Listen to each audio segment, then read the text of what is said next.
Night. This is the big one. We start out number one of 17, how to be free in an unfree world. Now, the brothers, I believe, have taken this from a book title by one of our favorite voluntarists. Well, maybe he's a libertarian minarchist. His name is Harry Brown, and his book was How I Found Freedom in an Unfree World. Mhm. So they've sort of taken that title and shortened it, How to Be Free in an Unfree World, which I actually like better than the title of Harry Brown. But this book was published, I think, first way back in 1975. And it has been a favorite book of mine and Catherine's when we used to read it together. And it was really a very, and I invite you, I have the digital book, I can give it to you, or you can go to that free book site and download it yourself too. But we'll touch on that when we get in. All righty, here we go. Let me share my screen and off we go. Now, this particular video doesn't have the subtitles. Uh-huh. So I'll play the subtitles next to you here. Yeah. So you can see both the subtitles as we go, and you can read it. And I've actually, this is one I've highlighted. You can see red and bold black. I've highlighted the areas that I think are really important, so your eye can maybe catch that if you want. All righty, here we go. Our peace, our independence, our basic rights, all that makes our existence, all that justifies it, our sacrifice to the demon inhabiting a dozen fanatics and ideologues. All the problems of the man who fears for his humanity come down to the same question: how to remain free. Now, this is a this is a famous in such epics where the highest quote, our basic rights, all that makes our existence more pure, more beautiful, all that justifies it, our sacrifice to the demon inhabiting a dozen fanatics and ideologues. All the problems of the man who fears for his humanity come down to the same question: how to remain free. Yeah. Now, what do you think of that quote? I really quite like it. And I think, let me pull this over a little bit. There we go. Okay. So this is Stefan Zweig, is an Austrian German writer, writing in German. And what do you think of that? The highest values of life are independence, freedom itself, are sacrificed to the demon inhabiting a dozen fanatics and ideologues. A demon, remember, is like the devil, a Yeah. bad spirit, we call it, inhabiting inside of politicians. Unfortunately, it's more than a dozen. I wish it were only a dozen, but you got Xi Jinping, and you've got Jacinda Ardern, and you got Trump and Biden, and all of them. Every politician has this demon that wants to basically control the rest of us. And so our question comes down to, how can we remain free? Now, for us, generally speaking, I think, and you can tell me if you agree, we're generally free. We're voluntarists. And I hope both of you are getting to be free in your mind. Mhm. And so then for us, it's a question of, how do we remain free in terms of our body, having to act outside, and our mind, because our mind gets very influenced by all the indoctrination and propaganda going on outside, especially now with the coronavirus. So, but for other people, from my point of view, it's how are they going to get free? Mhm. And then they can remain free. But from my perspective, 95% of the people on the planet are not free. There's Mhm. only about 5% of us, maybe at the most, that I would consider mostly free in terms of our mind. And then, so this is more for us. How do we stay free ourselves? In our era of statism, a crisis is a dangerous time for those who value liberty. For with a society myopically focused on the nominal threat of a crisis, draconian bills that limit freedom are easily passed. What makes matters worse is that a population consumed by fear will often voluntarily hand over their freedoms for the promise of a bit more safety. We merely need to look back to the crisis of 2001 to see this playbook in action. The falling of the towers marked the symbolic rise of the modern surveillance state, and with it, a death blow to many of our civil liberties. But the crisis that is playing out today has the potential to be far more damaging to our freedom. For governments across the globe have reacted in a way that has revealed a truth that many have long suspected. We live in turnkey tyrannies. Now, what they're saying, the falling of the towers. Now, do you remember what they're talking about with this one? 9/11? 9/11, right, exactly, 9/11. So they got a picture of New York here, and there's the towers before they were hit by the planes. And remember, most people still, 95%, I think that believe what the governments of the United States and because it happened in the US, tell everybody, and everybody believes they were hit by these two, each one plane each, and they fell down because of that. And it was all of these bad Arab few people that had taken control of the cockpits of the planes and drove them into the buildings. But I believe, and I don't know whether you two have studied enough, but I'm absolutely convinced it wasn't the planes that brought, this was all completely staged. It was a manipulation of events, and it was actually the towers were taken down by explosives within the towers. And remember, there was a Tower 7, I think over here. This came down completely and it never was hit by a plane. But no one ever thinks about that. How could this happen then? How could all three of these come down from two planes? But people just believe whatever the government tells them. But here's the point I think that's important for us in the video. This crisis playing out today, meaning the coronavirus, the COVID-19 84, as I call it, has the potential to be even more damaging than 9/11. Now, 9/11, whether you know it or not, started from that point, September 11, 2001, our liberties, our freedoms were, at one blow, taken away tremendously in the US. And then a lot of people, millions of people died because of that. Just these 4,000 people killed in the US. America launched a campaign, a war against terror, and dropped countless bombs and killed, in the end, millions of people to protect supposedly the Americans from terror. So it started a really terrible time when our freedoms became even more constrained than they ever were. And now we have this other, even larger worldwide crisis, and our freedoms have become even less. And that's what the brothers are saying. Death blow to many of our civil liberties. But the crisis that is playing out today has the potential to be far more damaging to our freedom. For governments across the globe have reacted in a way that has revealed a truth that many have long suspected. We live in turnkey tyrannies. The technical and socio-bureaucratic apparatus of most modern states is totalitarian ready. Restrictions of movement, limitations on social interaction have. What do they mean by turnkey tyrannies?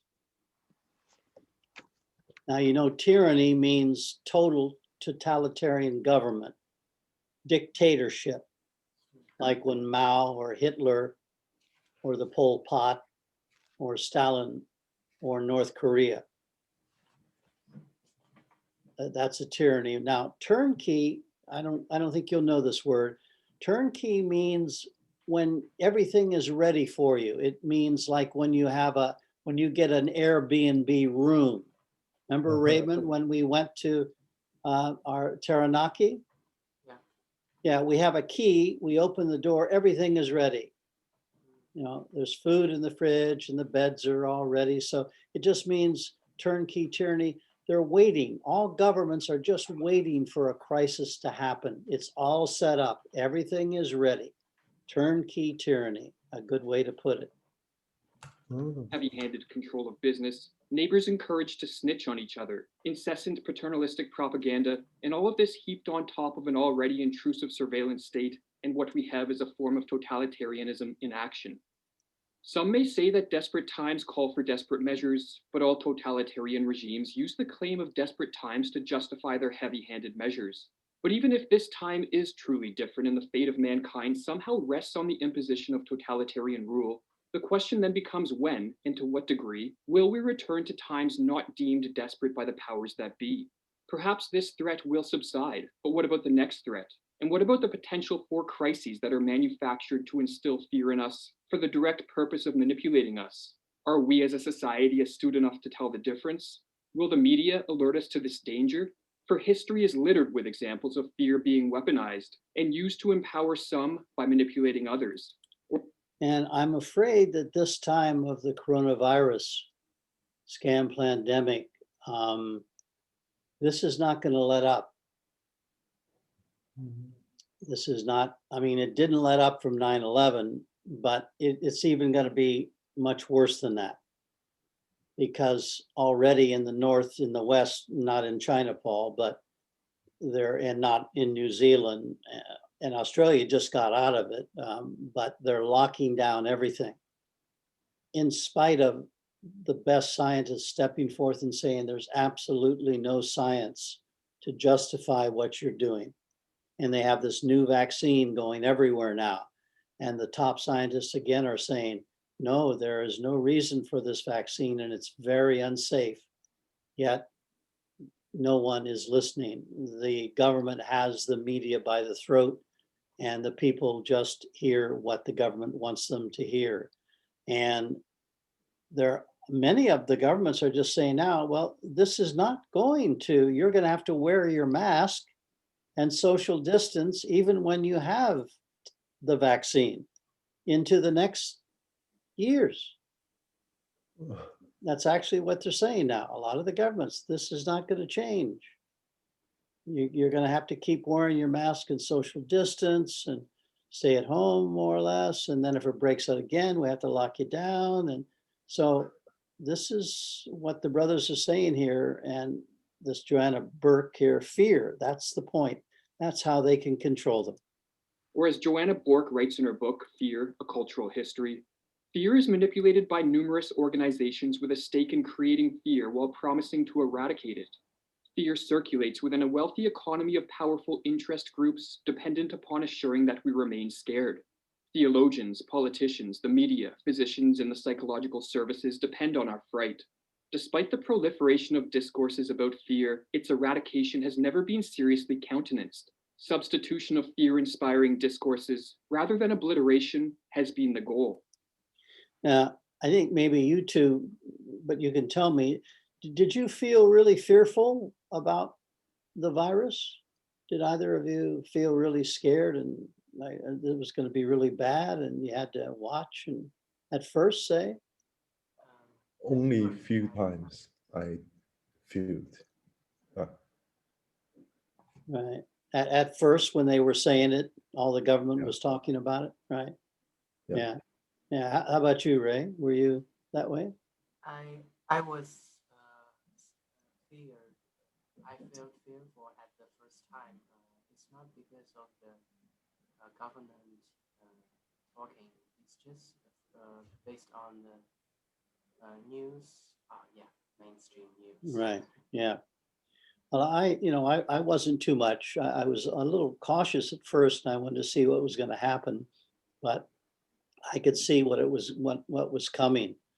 But maybe you two don't remember, but certainly in our school at Seafield, a lot of the students were afraid, and the teachers were afraid, and Daniel and everyone was big on. We had to separate everything into rooms, and we had to stay home and teach online, and yeah, it was very, very fearful. And now it's even worse up in the north now. People are really fearful, especially in certain states like California, apparently. So, yeah. But a crisis is both a time of danger and opportunity. And while the danger side of this coin should be clear to those of us who cherish liberty, what is its opportunity? This taste of totalitarianism should serve as a much needed wake-up call. If we value freedom, then it is at times when our social freedom is dying that it is crucial that we reaffirm the one type of freedom that is always under our control, our psychological freedom. And there's the key, I think, that I'd like you to think about, and I think the brothers would agree with me. Our real freedom is psychological freedom, mind freedom, the ability to stay free in our own minds and make our own choices, think our own thoughts, make our own decisions, take responsibility for our own freedom. This is where it begins and it ends here. And so, as they're saying here, when social freedom, when maybe we can't go out or we have to wear a mask, because the government has the guns and the fines, we can stay free in here, and it's extremely important that we do. Psychological freedom is a cognitive state that entails the recognition that one's government, or any other form of oppressor, can limit our ability to take certain physical actions, but they cannot rid us of our capacity to think for ourselves, to choose for ourselves what is right and what is wrong, and to whatever degree possible to act in accordance with our self-chosen beliefs. Well, what do you think about that, you two? Do you understand and agree with that? I don't really understand. Okay, psychological in your mind, we're talking about, not necessarily with the body. They can lock us down because they have the guns. Yeah.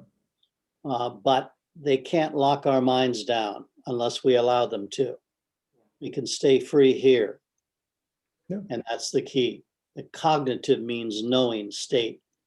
And it's the recognition that any government, China, New Zealand, America, the oppressor, they can limit our physical actions, our bodies, but they can't, as they say, take over our minds. We can always think for ourselves, and that's where we can stay free, and we can choose what's right or wrong. We can choose to become responsible and remain responsible for our freedom. And that's really a hugely important thing. Yeah. Me in chains? You may fetter my leg, but my will, not even Zeus himself can overpower. Or as Rudyard Kipling put it, the individual has always had to struggle to keep from being overwhelmed by the tribe. If you try it, you will be lonely often and sometimes frightened, but no price is too high to pay for the privilege of owning yourself.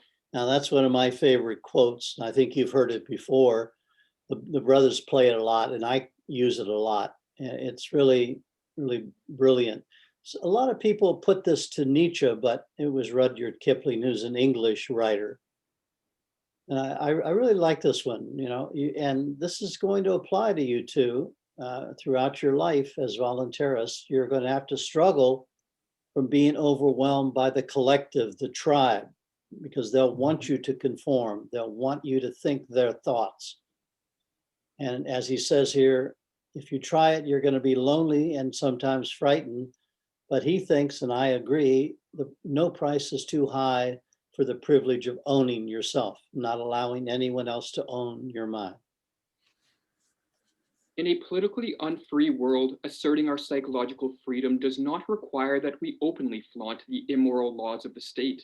For while civil disobedience can be an effective tool to counter tyranny, it must be done when the time is ripe. Yeah, now this is really important right there. You both get that?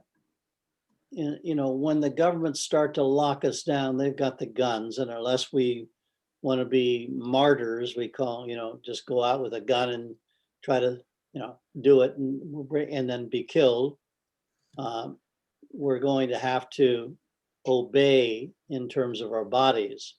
But they're saying our psychological freedom doesn't require that we openly flaunt the immoral laws of the state. So it's not that we're going to say, no, I'm not going to wear a mask, to hell with you, and then have to fight the 2, 3, 4, 5 cops that jump on us and beat us up because we wouldn't wear it. Maybe for some people, they think that's worth it. I wouldn't. So the brothers are just cautioning, and I would agree with them, the civil disobedience can be an effective tool to counter tyranny, it must be done when the time is ripe. So civil disobedience means we don't obey the laws. There's a little difference between civil disobedience and civil resistance. Resistance would be like saying, Raymond, remember when the cops came to our bench? Yeah. That's an example of resistance. You know, look, I like you guys to think that what you're doing is not morally right. I know you're following laws, but then when they said to Ray and I, well, you still got to go. Well, okay, I'm not gonna, you know, fight them physically in order just to sit on the bench. So we walked away. So that's what they're saying must be done when the time is ripe. Now, do you know that phrase? The time is ripe? That's a metaphor, a famous English phrase. What does that mean? Can you repeat? In your career, time is right? Ripe, R-I-P-E, Oh. like fruit. It's a metaphor. Means the opportunity. Well, just take the fruit. You know, an apple, if it's a green, you know, a red apple, but a green red apple mean not a ripe fruit, or a banana that's not ripe. If you eat it, it tastes sour, not very good. Yeah. So you have to wait until it ripens. Wine the same way, and other things. We call it maturing in human beings as well. So what the brothers are saying here, we have to, if we're going to go into that where we have to physically endanger ourselves, then we got to wait until the appropriate time. And for me, that would be, say, if they're going to come and try to force the way into the house or make us take vaccinations, I won't do that. No. And at that point, you may grab your gun or knife or whatever. But this is what the brothers are talking about. So, and they're saying rather what the assertion of physical, psychological freedom amounts to is a commitment to cultivate what is called our moral autonomy. So here we go. Rather, what the assertion of psychological freedom amounts to is a commitment to cultivate what is called our moral autonomy as a means to better ourselves as individuals and to help return freedom to an unfree world. Autonomy, explains Frank Furedi, is an attribute of a person who engages with the world as an active, reasoning, and conscious individual. The etymology of this word, autos, self, and nomos, rule of law, conveys the meaning of self-rule. Yeah, so this is a very important word, autonomy. Mhm. And I think you've heard me use it before. It's very, a very important word for us. And again, they're showing you the etymology, autos, self, nomos, rule of law. So you are your own lawgiver. When you're a voluntarist, you're autonomous. You give yourself your own laws. You don't need anyone else to tell you what's right and wrong. You know that, and you're responsible for it. I think that's really important. Or as Furedi further explains, autonomy provides the means through which people realize their potential and character as human beings. The opportunity to act and express oneself in accordance with one's inclination, experience, and reasoning allows people to develop their sense of self and to gain understanding of where they stand in relation to their fellow human beings. Now, I really like this quote, starting out here by Furedi. When you are a self-lawgiver, you're authentic, autonomous, you are your own authority. This is when you're really acting out who you are. You're stating to the rest of the world, this is me, I'm free, and I'm responsible for that freedom. Here I am. And so it's so important to have that and to understand why it's so important and why you have to get autonomous. It doesn't come naturally in a sense, because our autonomy is taken away from us by our culture, our government, our family, our parents, what surrounds us, our society, because they don't want us to be free, really. Mhm. It is through the ability to pursue autonomous decision-making that individuals learn to take responsibility for their actions and develop the capacity to assume a measure of responsibility for the well-being of their fellow citizens. Moral, And of course, you know, my favorite saying is that we're only as free as we take the responsibility to be. And remember the Milgram experiment? Everybody remember that? With the shocks? Zzz. Do you remember, Paul? I think we played it before. This was a famous experiment, took place in 1962, where they did a play, they faked it. People were acting, where they had a guy that was supposed to get a shock.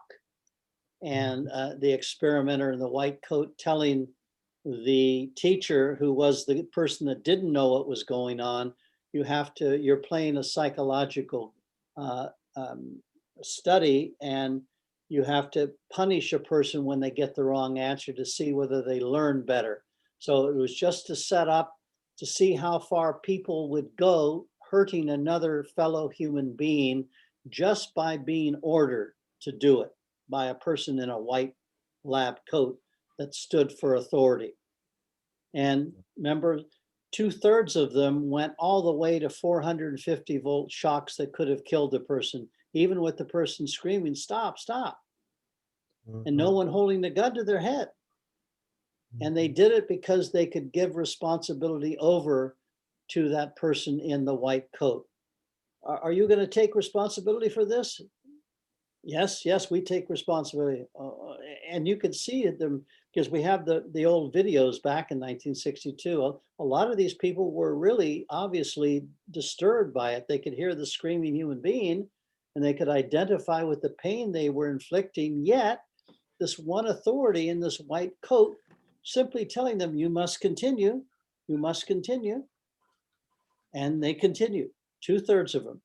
And that explains why the cops that go out and beat up people because they don't have masks on, or they're not in curfew, or even shoot them in some places, following orders, right? And they say, I'm just following orders. moral autonomy is life promoting under any conditions, but is especially important at times of social upheaval and rapid change. If this crisis proves significant enough to fundamentally reorder the structure of our society, many of us will soon discover that the ways of life that supported us up until now have become obsolete. Yes, and I'm afraid that this is happening. You've heard the Great Reset, yes? Remember? Yeah. Great Reset, yeah. They've been waiting for this. They've been bringing us up like the boiling water in the frog up to the boiling point now. This is the New World Order. 9/11 was part of it. World War I was part, World War II, the Great Depression.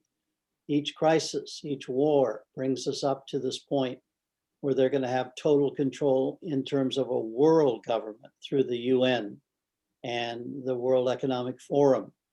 And this is what they want to do. If this crisis proves significant, to fundamentally reorder the structure of our society. They are stating this to your face now. They are telling you this directly. There's a great reset. We're going to, by 2030, this is Agenda 2030, the UN, World Economic Forum, the Bilderbergs, all of these top banksters and the government henchmen, they're telling you, you are going to change your life. Vaccine, traced, tracked, no more ownership, no more cars, bunched up in cities. Yeah, that's what they're talking about. Change or perish is the motto of a brave new world. And unless we are willing to take responsibility for our own future, to act with autonomy, and to cultivate the traits that autonomy necessitates, such as curiosity, self-directed learning, a willingness to take risks, and an openness to new experiences, then the only alternative is to place our life in the hands of another. Yeah, and that's the key. People that aren't going to rebel to get free and then remain free, at least in their minds, they are going to be totally controlled as they basically are now, but even more so.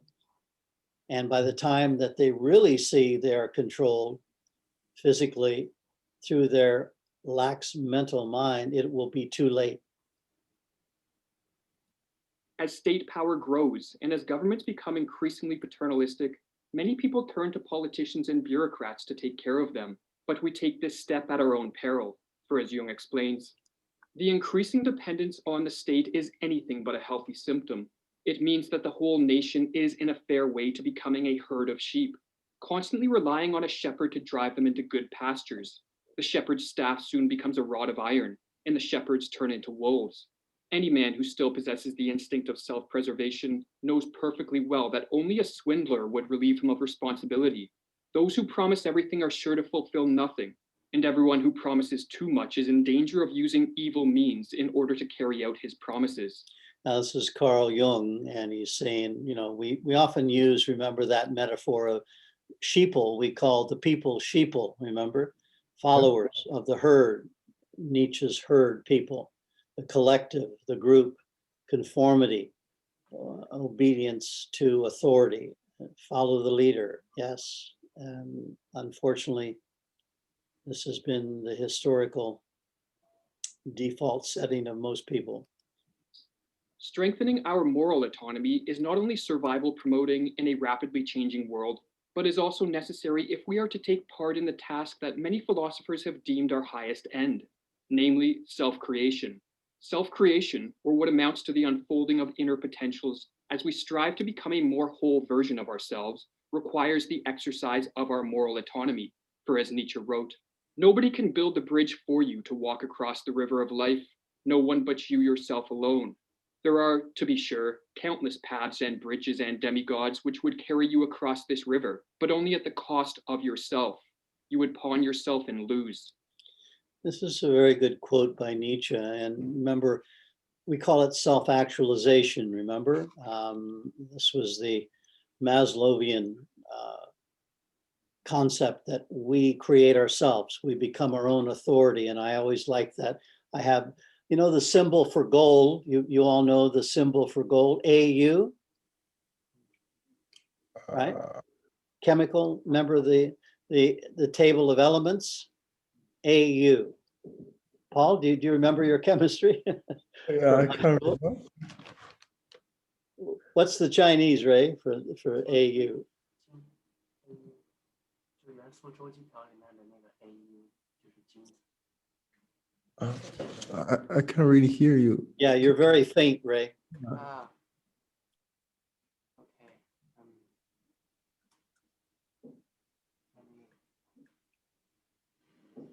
就是元素周期表里面的那个金元素 AU。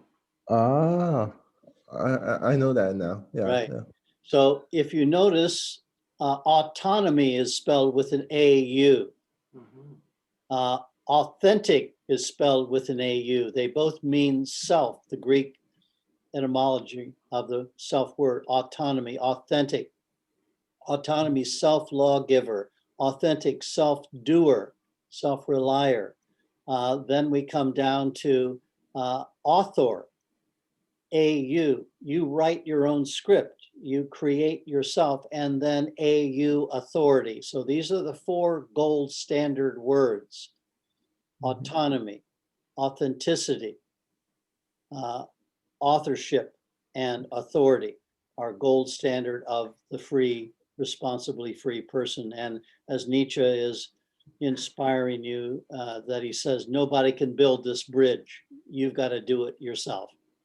We can't allow anyone else to do it, which most people do. In a free society, the task of self-creation is in many ways forced upon us. But as a society shifts ever closer to total state control, self-creation becomes much more challenging as our opportunities for both cultivating and expressing our potential diminishes. This truism is what led Alexander Solzhenitsyn to describe totalitarianism as a land of smothered opportunities. But even though self-creation proves harder in a condition of extensive state control, the size of the task must not be used as an excuse to avoid it. Rather, we should recognize the truth of Jung's words that a man grows with the greatness of his task. So this is to inspire you. Remember that word inspire? Yeah. Aspire, inspire, to breathe the breath of life into you. And we can aspire, try to overcome our limitations and remain free and fight for our autonomy and our authenticity. And it's going to get more difficult to do that, unfortunately, I think, in the next year or two. It's going to come to a real crisis point, I believe, and I'm hopeful that enough of us will value our freedom to stand up and don't let them do it. But I'm not completely sure that that's going to be the case. Becoming a man or woman who continues to self-create in the face of an increasingly regimented and conformist world is one of the greatest tasks we can commit to, and is a task that can imbue our life with the meaning and purpose we need to flourish. For as Stefan Zweig put it, only he whose soul is in turmoil, forced to live in an epoch where war, violence, and ideological tyranny threaten the life of every individual and the most precious substance in that life, the freedom of the soul, can know how much courage, sincerity, and resolve are required to remain faithful to his inner self in these times of the herd's rampancy. Only he knows that no task on earth is more burdensome and difficult than to maintain one's intellectual and moral independence and preserve it unsullied through a mass cataclysm.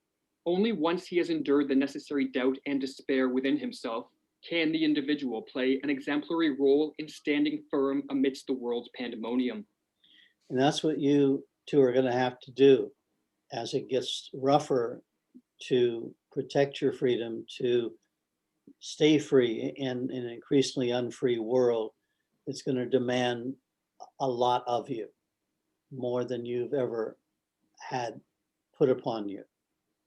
But with words like this and the great books that you know about, and thinking good thoughts and being with free friends, together we can inspire and protect each other to keep our autonomy, even in these really, really difficult times that I think actually are coming.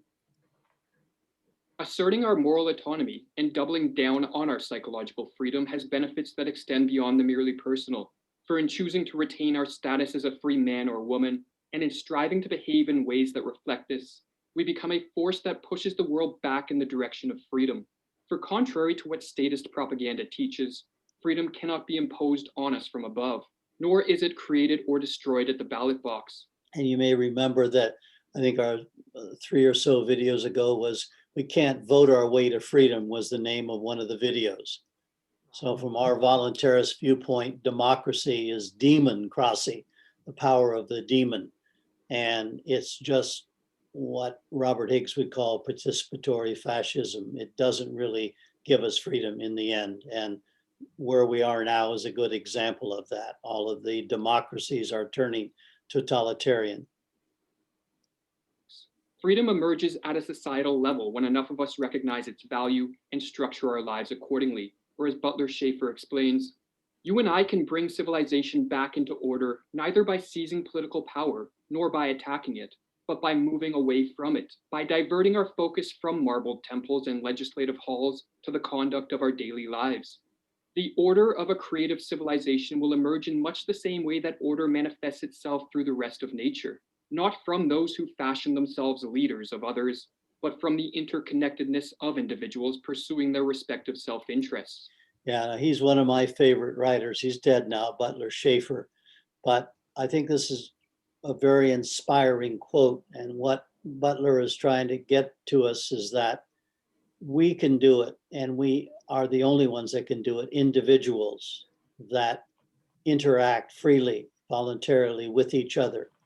We're not going to do it by seizing political power, by revolutions and guns and violence, or attacking it, other than civil disobedience, but by moving away from it. And you remember those 2 lines? What he means, and I mean by moving away from it, is that it's put in those 2 lines. If no one obeys, no one rules. That's it. So if we can get enough of us not obeying, then they cannot rule us. It's only the obedient ones to authority that give the power to the Hitlers and the Arderns and the rest of the politicians. If they would stop and not do it like we, then these people could not control us because we have the numbers. But unfortunately, these rulers have the minds of the sheeple. Fortunately, a shift in a society towards more freedom does not require that we wait around for a majority to recognize the value of liberty. As the study of spontaneous order and chaotic systems teaches, the emergence of a new form of order only requires a tipping point to be reached, and this can be effectuated by a minority of the agents acting in any given system.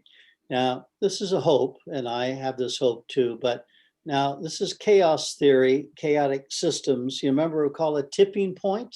You remember that phrase? So we only need so many of us as voluntarists to say, if no one obeys, no one rules. If we get a certain percentage of us, and that would probably only really be maybe 10%, 20%. If we could get 10 to 20% of the population to be like us and say, no, we're not going to obey, then they could not do it. They can't do it. And this new form of order would be voluntarism, and that tipping point, who knows when that would come? And remember, that's the avalanche of a snow. Do you remember that metaphor I talked about? Ray, I think I told you about that one. You have a single snowflake, right? And it lands on the slope of the snow, and that one snowflake causes the avalanche of snow. Finally, that tipping point, one little snowflake changes everything. In societal terms, it can be thought of as follows. In the middle, you have the great mass of men and women. Such individuals do not cultivate their own worldview or critically evaluate their value systems. They merely adopt what they see as most expedient. On one side of this human herd, you have those who wish to control them, the power-hungry who thrive off the existence of the state, and who are motivated to keep people believing that state power is social progress, and that state solutions are the only solutions. On the other side of the herd, you have those who value freedom and who understand that human flourishing is intimately tied to freedom's presence. Currently, the scale is heavily tipped toward the ideas of statism, as most people have forgotten, or perhaps never been taught, the great value of freedom. Yeah, and I would say they haven't forgotten, they just have never learned it because it's never been taught. And it's never taught in public schools. The governments, that's why they have compulsory schooling. Remember, we had videos on this, and we're going to have the videos coming up, where we show you that the history of government state control is compulsory schooling. They want to get you right at 6 years old and put those ideas, parasitic ideas, into your head that tell you you need them and you should obey. And unfortunately, the parents obey, and then they put it onto the children, and it keeps on going. But as history shows, the tide can turn back toward freedom. But this will only occur if enough of us keep the flame of liberty burning at its darkest hours. The great events of world history are, at bottom, profoundly unimportant, writes Jung. In the last analysis, the essential thing is the life of the individual. This alone makes history. Here alone do the great transformations first take place. In the whole future, the whole history of the world, ultimately spring as a gigantic summation from these hidden sources in individuals. In our most private and most subjective lives, we are not only the passive witnesses of our age and its sufferers, but also its makers. We make our own epic. Yeah, well, there you go. We make our own epic. And, well, what do you think, you two? Any questions, any comments? So do you think getting free is more important than staying in free nowadays? Thinking free, did you say, is more important than staying free? I mean, getting free and Getting free. keeping free Yeah, it is more important than, than keeping free.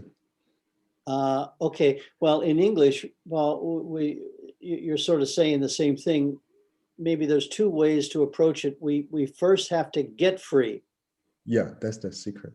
Yeah. And many people, the problem is most of the people, which we call the sheeple, they think they're free. Mm-hmm. They don't think they're not free. Remember Goethe's famous thing, the most hopelessly enslaved are those who falsely believe they're free. Mm-hmm. So as the brother said in this video, the mass of people, they are not free, but they don't know it. And that's the danger. The people in North Korea know they're not free, although many of them are totally indoctrinated as well. But what we as voluntarists have to do is to show the people the cage that they're in. We have to get them to see the bars. And those bars are in their mind. They're put there by the government and indoctrination. And once we can get them to see those bars, the cage that they're actually in, and then we can show them the key of reason and voluntarism and being responsible for the freedom. So then they can start to value it. But from my perspective, they really haven't yet valued that freedom because they really don't know what it is. Then once they do, like us, then comes the really difficult thing about how do we stay free when, especially like now, the real physical bars are starting to close in on us. How do we stay free? That's going to be our challenge as voluntarists coming up in the next few years. And from my perspective, we do it individually as free friends. Remember, we have that new group meeting in New Zealand now called Voices for Freedom. Will you do it again? Yeah, I sent you an email. I forwarded it to you, and you can join. You know, it's a group, and there are very many people. I think the last one I attended, they had like 40 people. Wow. I think they've got hundreds of people now, and these are not people that are voluntarists like us, you know, but at least they're starting to value freedom enough to come to this group. So that's very hopeful for me. And that's all that we can do, I think, coming up. And when it comes to the real crunch, and if the physical gets there and the foods start to fall down and electrical systems go out or whatever, then we have to get self-sufficient, grow our own food, and retire maybe away in the countryside and do our own art and stay as free as we possibly can and keep creative and have this withdrawal as a time to still continue to create and remain human. So, any comments, Ray? Anything in particular that you thought was interesting or questions you might have? The interesting thing is one of the idea I got from this article. The tyrannies are all set up already. They're waiting for people to jump into the tyranny. Turnkey, right? Unfortunately, yeah, and especially China now. When both of you, because as you know, Paul, Ray's going to be back to in your homeland soon. So I mean, China really has a turnkey. You know, it's getting more and more surveillance. They, in many ways, are ahead of the Western world in terms of surveillance of the individual. You know, the smartphone connections, the video cameras everywhere, the track and trace. Yeah, so a lot of other countries are learning from China how to do it better. So you two are going to have to really get clued up of how to stay free there. You know, of how to get the right phone, watch the chips, and don't get your tracking device off. And you know, you'll have to stay up to date with the technologies to keep yourself private and free of it, and then go underground when you need to. So it's going to be a challenge. Stay psychologically free. Yeah, we can stay psychologically free. That's right. Our minds can stay free, but that a part of that's going to have to be that you guys are going to have to get technologically really on the point, really get up to date and know what's going on with your phones, and buy phones that can't be traced, and watch the biometrics and fake papers and maybe fake vaccination papers. Of course, in China, that's one good thing there, that you can get a lot of that stuff under the table much easier than you can New Zealand.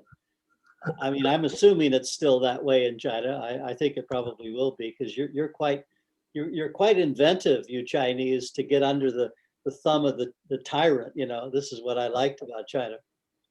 So I'm sure that your guys will come up with good ways to get around that.